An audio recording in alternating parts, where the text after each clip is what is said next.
ஒரு முதியவர் தினமும் திருக்குரானை ஓதிக்கொண்டிருந்தார். அவர் அதை மனனம் செய்ய விரும்பினார். ஆனால் அவரால் முடியவில்லை. அவரது மகன் அவரிடம், தந்தையே, உங்களால் மனனம் செய்ய முடியாவிட்டாலும் ஏன் தினமும் திருக்குரானை ஓதுகிறீர்கள் என்று கேட்டான்.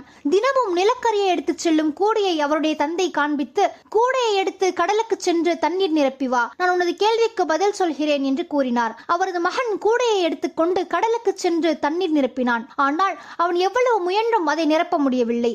மகன் தன் தந்தையிடம் திரும்பிச் சென்று இந்த கூடையில் தண்ணீர் நிரப்ப முடியவில்லை என்று கூறினான். அவனுடைய தந்தை மீண்டும் அந்த கூடையை காண்பித்து, மகனே, நீ எதையாவது கவனித்தாயா என்று கேட்டார். ஆம் தந்தையே, நாம் நிலக்கரியை எடுத்துச் செல்லும் கூடையின் நிறம் கருப்பாக இல்லை என்று பதிலளித்தான். அவனுடைய தந்தை தொடர்ந்து கூறினார், திருக்குரான் கடல் நீரை போன்றது. அதை நாம் எண்ணியது போல் மனனம் செய்ய முடியாவிட்டாலும் அது நம் மனதில் உள்ள அழுக்குகளை நீக்கி நமது இதயத்தை சுத்தம் செய்யத்தக்கது. சகோதர சகோதரிகளே, இன்ஷா அல்லாஹ் நம் அனைவருக்கும் தினமும் குர்ஆன் ஓதும் பழக்கத்தை தந்தருள்வானாக. ஆமீன்.